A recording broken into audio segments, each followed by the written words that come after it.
The Maze Trials, Adventures with Dangerous Maze Traps, Adventure Stories for Kids. Written by Jeff Child, narrated by John H. Feskins.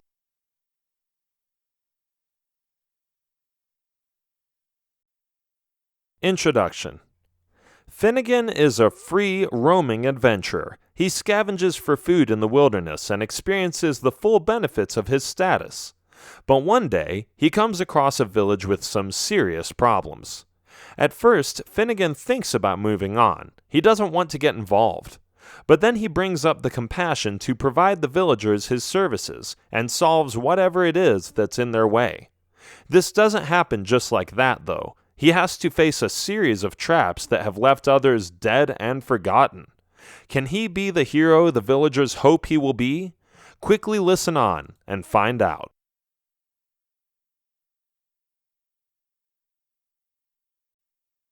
Chapter 1. The Cure. He travels alone, and he loves it. Finnegan is an adventurer, a seeker of the unknown. He doesn't like to know where life takes him. He is out and about to be surprised. His lifestyle is simple. Don't think about tomorrow, just get by today. And this is what he does. Most times, when he needs to survive, he just goes hunting or foraging in the forest. He has experience in finding clean drinking water, healthy berries, and discovering the hideouts of game and the local wildlife. With all these things, he usually shrugs and doesn't think too much of it. He hates all the complicated messes people get themselves into when living in a single area. When he can't find anything anymore, he just packs his stuff and moves to the next location. But there is one place he will never forget. He arrives during the day, but late enough to be hungry. The village is fairly empty, among others because most families and individuals have gone to eat supper. Finnegan doesn't think it's a bad idea to spend some money for once and enters a tavern. "A stranger," one of the men in the tavern says. "What can I do for you?" the man behind the bar asks. "I am looking for a meal and a room," Finnegan says. "Tell me, what does a small town like this have?" "That depends," the man says. "Do you want the cheap or the luxurious room? And do you want a full meal or just a snack?" "I think I would like a full meal, but a cheap room," Finnegan says. "Well, for the full meal, this is the place to be. For the cheap room, you have to go to the Sleep Inn, 2 blocks away from here." "Thanks," Finnegan says. "Where is your menu?" The bartender gives him a menu, and Finnegan selects a delicious combination of spinach, cheese, and grilled chicken. He licks his fingers when he is done and is about to leave when a man leans over and says, "I wouldn't go to the Sleep Inn if I were you." "Why not?" "Something's wrong there. Very wrong." "Could you be any vaguer?" Finnegan asks. "Don't say I didn't warn you," the man adds. "Weirdo," Finnegan mumbles while he walks out of the tavern, after which he heads straight to the Sleep Inn. There it is, a hotel building with the sign Sleep Inn above it. "Doesn't look wrong to me," Finnegan says as he walks inside. The man behind the desk looks surprised to see him. "Who are you?" he asks. "Does it matter? I just need a room." "Ha ha ha! You're not from around here, are you?" No, of course not. That's why I need a room. I don't suppose you keep locals in your hotel a lot, do you?" "At the moment we do, actually, but I am sorry you couldn't have known that. This hotel doesn't have any more rooms available." "And why is that? I haven't seen many travelers around," Finnegan says. "Because they are all occupied by the locals." "What? Why?" "Let me show you." The man comes from behind his desk and leads Finnegan into the hallway and up the stairs. He opens one of the hotel room doors and says, "Don't be scared." Finnegan cannot believe his eyes.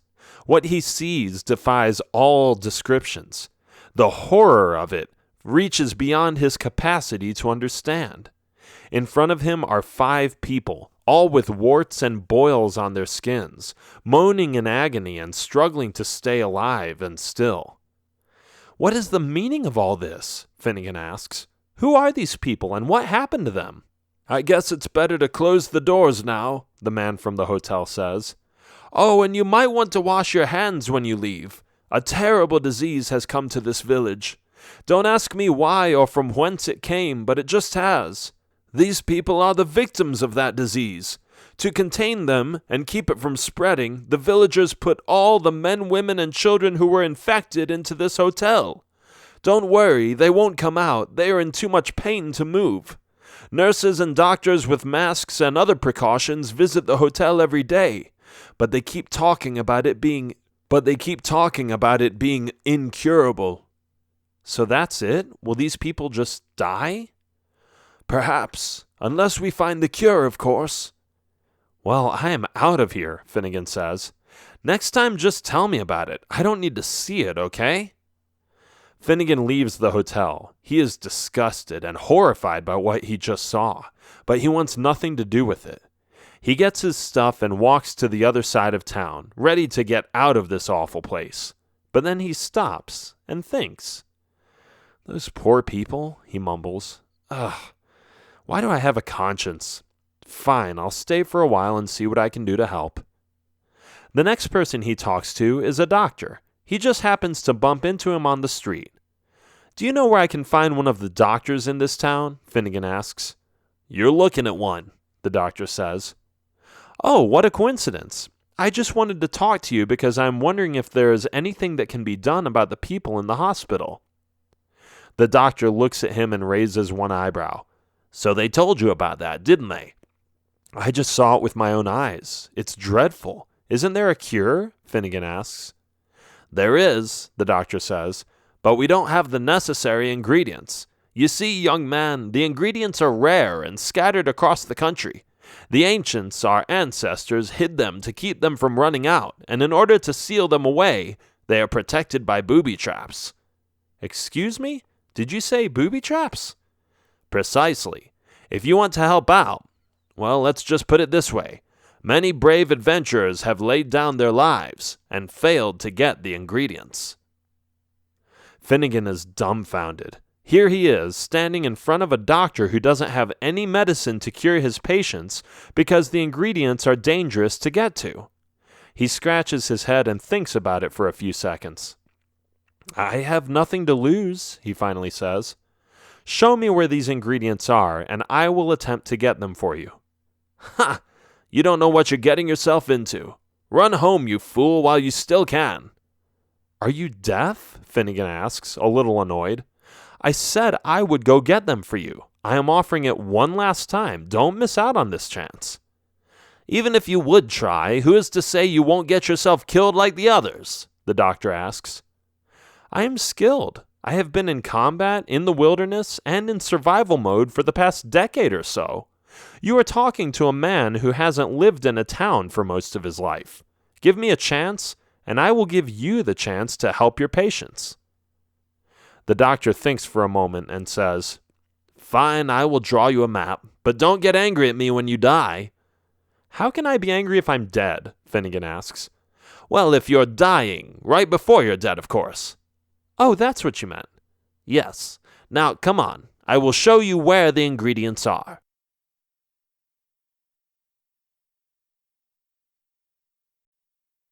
Chapter 2. A Historical Blade. The doctor takes Finnegan to a room in his house. Finnegan is amazed by the many books in his library. Obviously, the doctor likes to read, Finnegan concludes, after which he watches him take out one of the books from the shelves. Here, the doctor says, this is the ancient map of the ingredients for phortosium, the medicine we need to patch these people up. Finnegan opens the book and sees a map with 5 different locations. Each of them has a different image that looks equally scary. Swords, skulls, and claws are all over the map as icons to show what he can expect. Nice, Finnegan says sarcastically. Gets me excited to leave immediately. I told you it doesn't look promising, the doctor says. Are you going to do it or not? Yes, Finnegan says. For once, maybe I can help others instead of simply living my own life. Very well, the doctor says as he rips the map out of the book. Take this so you won't get lost. Thanks. Nothing more is being said after that. Finnegan receives the map and puts it into his backpack. He signs in at the luxurious hotel, a place he esteems as having a slightly higher standard as the other one, but twice the price. And even though the price frustrates him, he is happy when he rests his head on his pillow, because he has a new mission, a motivational thought to do something better with his life. He falls asleep. Who knows what the morning will bring? The next day, he is on his way to the first ingredient. He walks eastward to the closest challenge on the map, and only a few hours away from the village. It's a nice summer day, and Finnegan inhales the fresh smell of flowers and morning dew on the grass. After walking the distance, he looks at the map. It's a cave, he says, as if he hasn't seen it earlier. It must be over there by that rock. His pace quickens steadily, and he finds himself by the front entrance within minutes. He looks at his map again. Yes, this must be it. But hey, what are those tiny letters at the top of the map? Finnegan pulls out a magnifying glass. It reads, "Swords will fly in the sky. Be low and high so you will not die." Man, that sounds lethal, Finnegan says as he sighs. Oh well, stay low and high, right? I guess I will see what that is all about. He steps forward, and immediately a sword flies above his head. Whoa, he says as he steps back. Where did that come from? He pulls the sword out of the cave wall and holds it in front of him. It's mine now, he says, with a satisfied grin on his face. I guess I better be careful here. Finnegan takes another step and is confronted by a sword flying through his legs. Whoa, he says again. I almost lost, an unspeakable place. That's it. I'm going to run through this and deflect all the swords that come at me. Bring it on. Finnegan takes an illuminating gem from his pocket and attaches it to his belt. It will light his way in the dark. Then he pulls the second sword out of the wall and crosses the blades in front of him. He focuses for a moment, and, in a slicing motion, he skillfully moves them back and forth in front of him and runs forward. "Rah!" he yells. As he slices and dices through the air, one sword after another comes at him, but Finnegan is too fast. He jumps over some, ducks a little to avoid others, and deflects dozens of swords with his cutting motion. The two swords save his life numerous times as he reaches the other side of the cave. Light is at the end of the tunnel, and the swords behind him are now all on the floor or stuck in the walls. Finnegan looks back. Ha! You didn't hit me, stupid swords! Sack! Another sword flies at him and barely scratches the surface of his head. Whoa! As he looks at the sword in the wall, he realizes he cheered a little too early, and that maybe he shouldn't taunt these magical things just to not undergo an ironic death caused by pride. Then he looks to the illuminated open spot he is in. It's still in the cave, but the ceiling is gone. Tall walls allow a ray of sunshine to come through and help grow the plants in the soil in front of him. How strange, Finnegan says as he picks up some of the plants. He picks another and another. The scent of the plants is strong. He knows that these are the first herbs he needs for the medicine, and he takes as much as he can. When he is done stuffing them into his backpack, he looks at the map and says, "On to the next."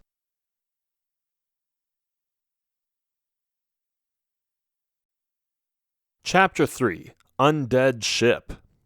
Finnegan descends down the hills and heads towards the coast, the location where, according to the map, the next test will be. When he gets to shore, he sees a ship. It looks exactly like the ship on the little drawing in his hands. And a skull, Finnegan says. I wonder what I will find there.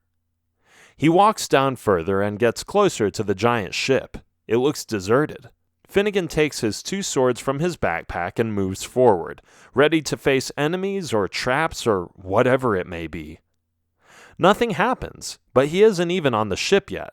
As soon as he puts one foot on the ship, he steps into a noose on the wooden floor of the deck. Zwish! Finnegan is picked up by the noose and is dangling on 1 foot above the deck, hanging upside down and powerless to do anything about it. He dropped both of his swords, so he is unarmed. When he looks up, he sees the masts of the ship, And when he looks down, he sees, "What the?" he says. Beneath him, a dozen skeletons are gathered around the victim's spot. They are each holding a pirate sword and stand ready to chop the hero into pieces. Finnegan swallows and feels the adrenaline rush through his veins. Are these skeletons going to kill him? Most likely. Then he thinks of something. Perhaps he can swing to one of the masts and grab onto it. He moves one way. The skeletons don't say a word. They are just staring at him. Then he moves another way. His speed and velocity rise with each move, and eventually he reaches one of the masts. He grabs the mast with 2 arms. Now what? Oh, maybe he can get his pocket knife and cut the rope. He holds onto the mast with 1 arm now, hoping that he won't slip. He puts his other hand into his pocket and gets the little knife out. He cuts and cuts. Steady, he tells himself. Done! As soon as the rope is cut through, his feet drop down, and Finnegan tumbles down onto the deck. Cree! The skeletons screech as they come running at Finnegan. Finnegan runs away in search for his swords. The skeletons are running after him in a circle, until Finnegan finds his weapons. He picks up the 2 blades from the deck and holds them in front of him. "Come get me now, ugly monsters," he says. One by one, the skeletons come at him and attack him. One of them misses. Finnegan slices the skeleton in half. Another one gets hit. Finnegan takes them on and makes no mistake. He has been practicing with swords for years. Thud! Tsack! Bang! Within a minute, all skeletons are down. Finnegan looks at the carnage he just caused and says, "Stupid bony faces." "Cree!" another skeleton says as it runs at him from behind, holding up its sword ready to let it fall on Finnegan. "Whoa!" Finnegan exclaims. He ducks and turns around in the same motion, stabbing the skeleton's ribs. The skeleton falls down and stops moving. Finnegan realizes that the same dumb mistake happened again. He got cocky and forgot to watch his back. "Well, I won't make that mistake anymore," he says as he walks down and finds the cabin underneath the ship's deck. In a corner, a pot with the words Graminia stands on a shelf. Finnegan picks it up and puts it into his backpack. "Just what I needed," he says. 2 down, 3 more to go. He heads back up the stairs, looks at the dead skeletons, and sniffs the fresh sea air. Then he looks at the map and leaves the coast for what it is. The next area is in the Green Lands, a few hours north from the coast.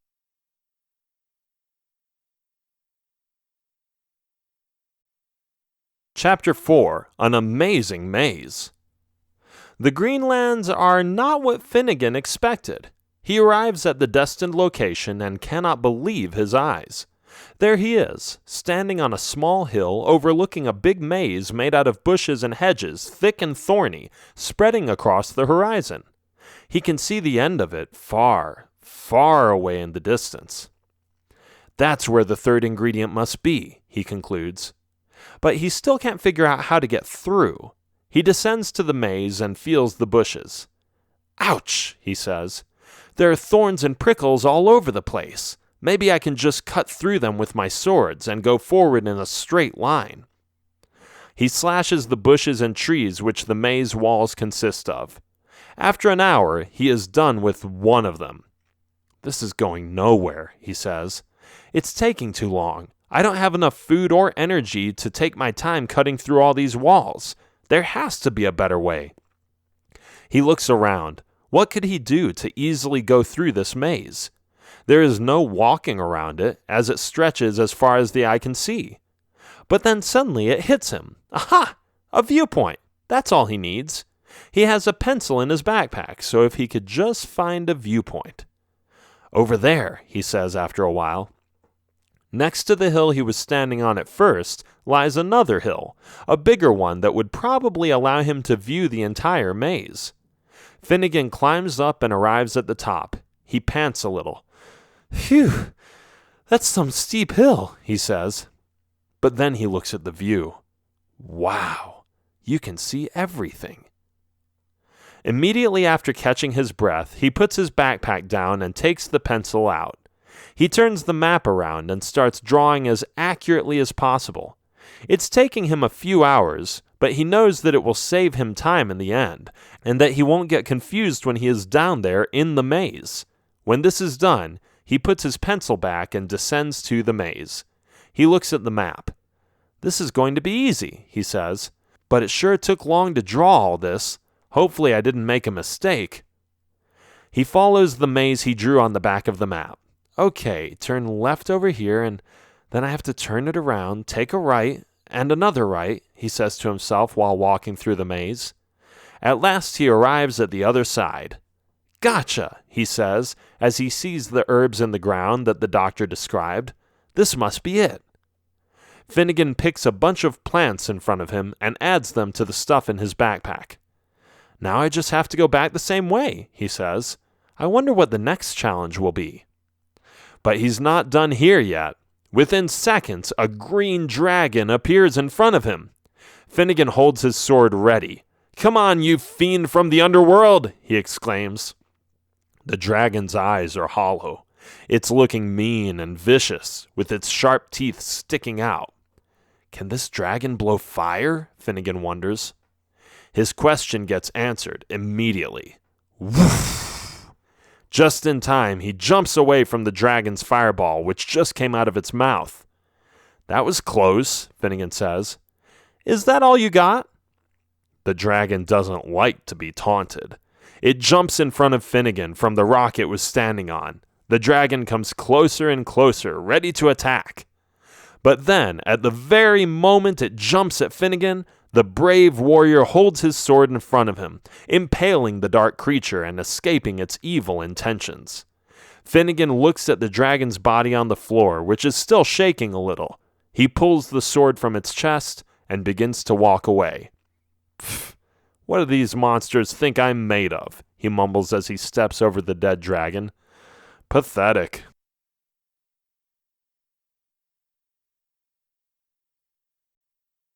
Chapter 5. The Strange Room.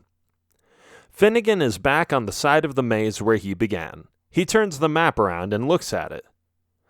Why is there just a circle in this location? He asks himself. He finds it strange that he hasn't noticed that before, but then he shrugs and continues his journey to the circle on the map. When he arrives, he can hardly believe what he is seeing. It really is a circle. "Huh, that's funny," Finnegan says. The circle in front of him is a big building, made of cement, in the shape of a circle.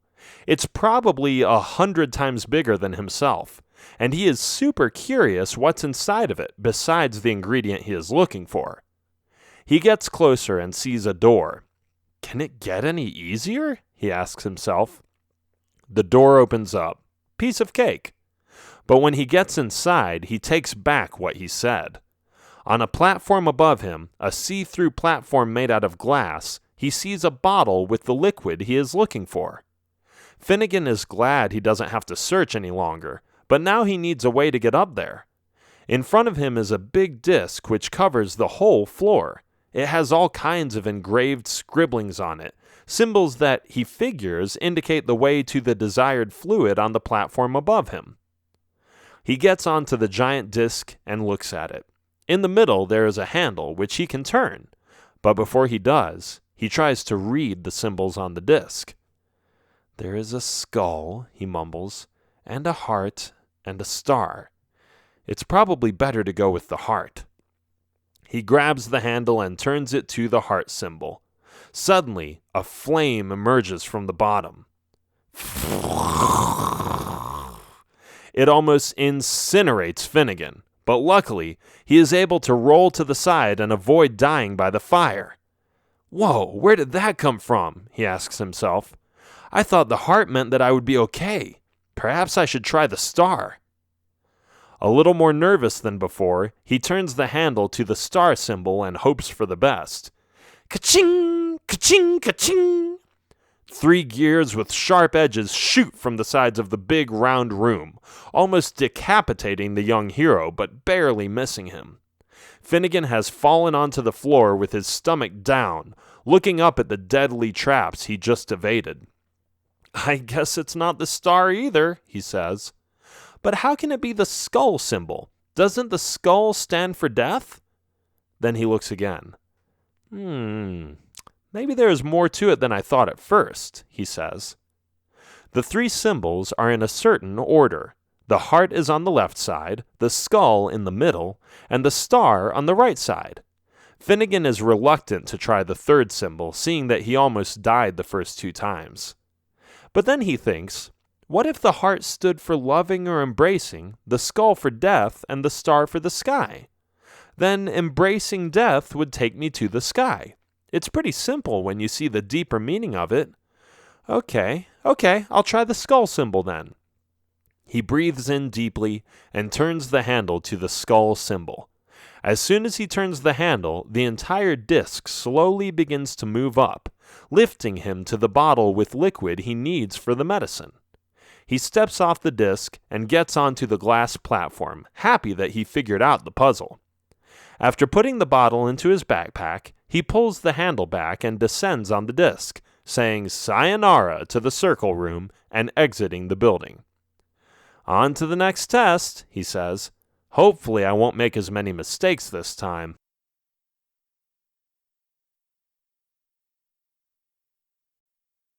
Chapter 6. The Statues. The next challenge isn't that far from the circle building.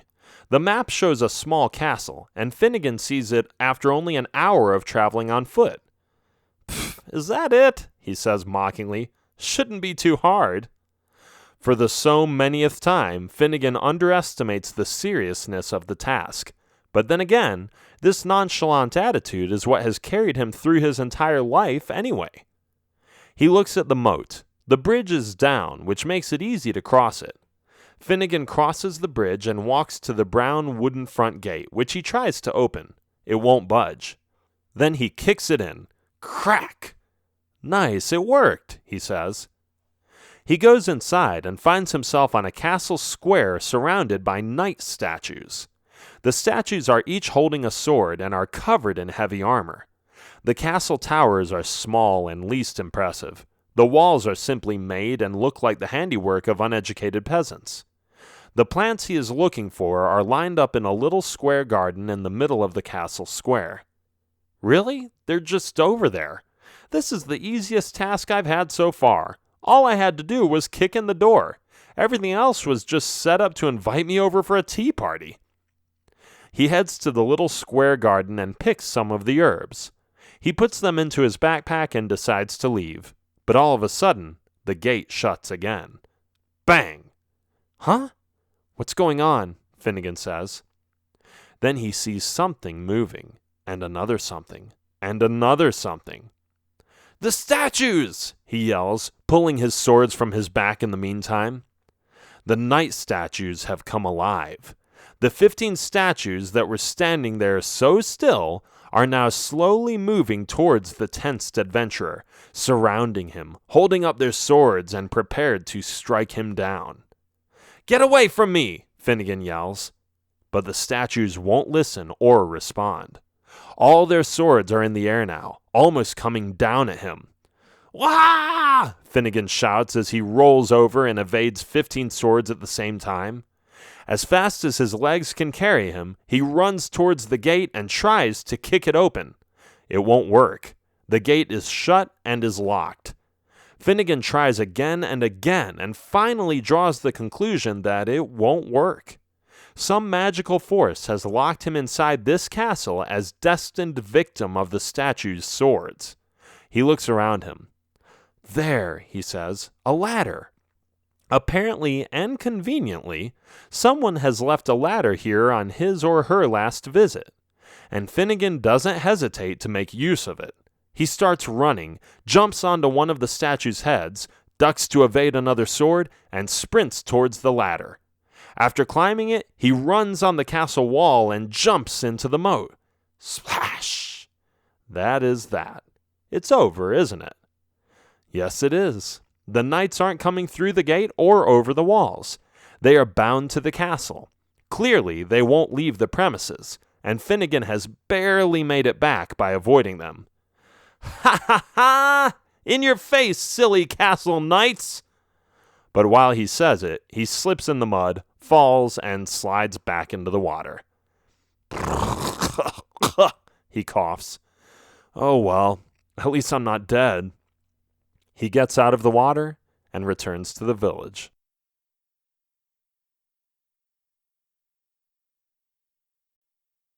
Chapter 7. The Healing. When Finnegan enters the village, he can tell that something isn't right. Something is off. It's too quiet, even though it's dark outside.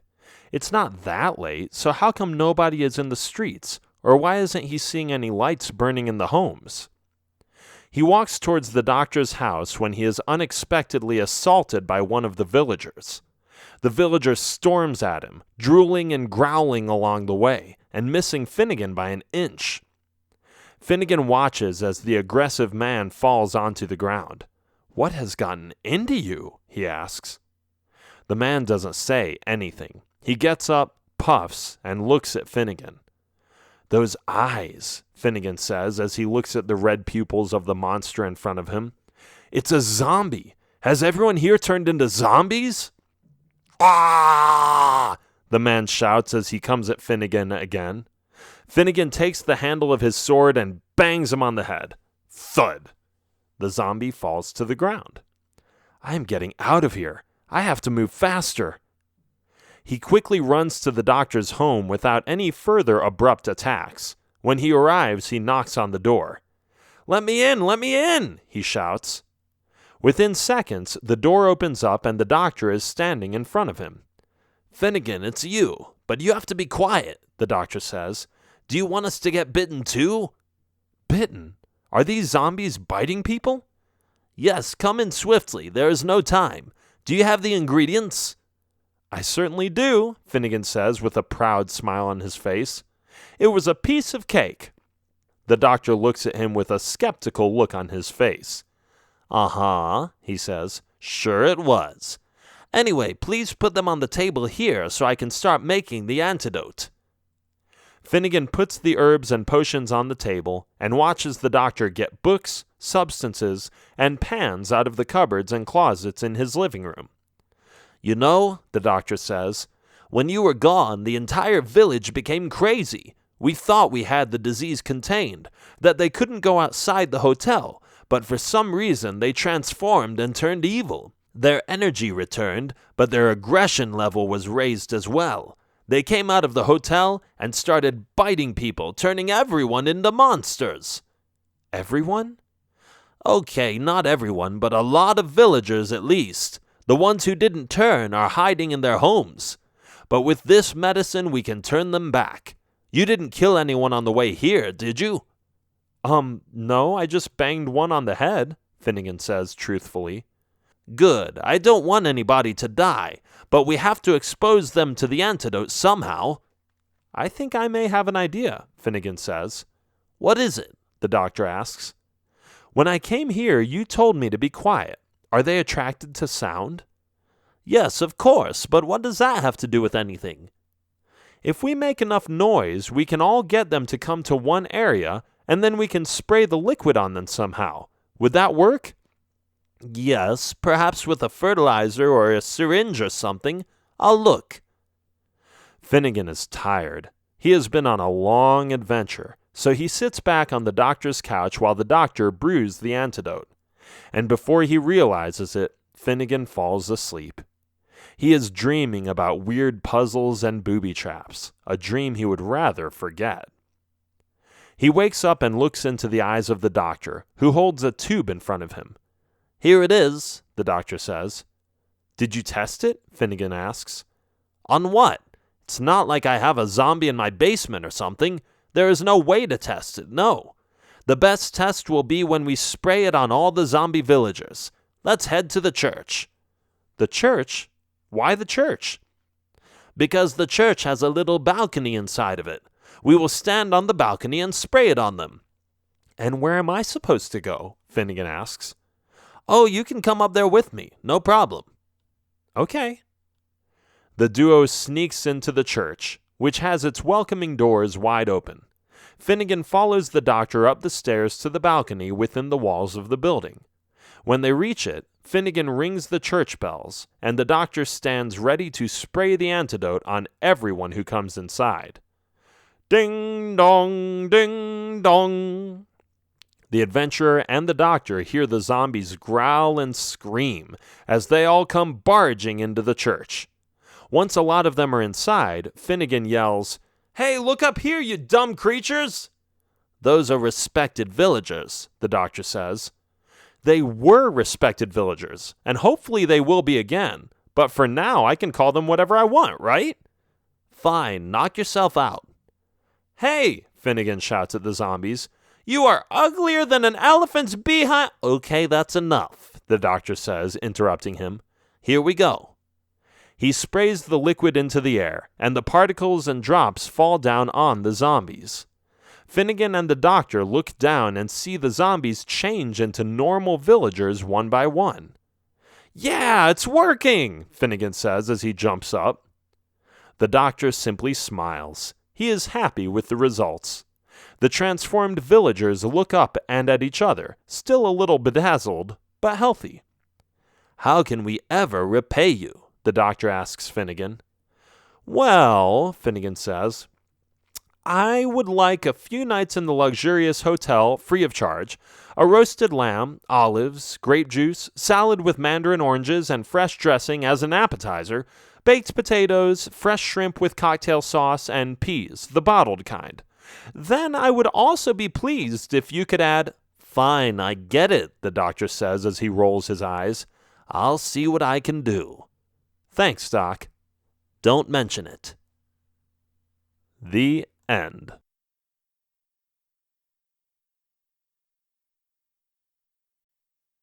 This has been The Maze Trials, Adventures with Dangerous Maze Traps, Adventure Stories for Kids, written by Jeff Child, narrated by John H. Feskins. Copyright 2017 by Jeff Child. Production copyright 2017 by Jeff Child.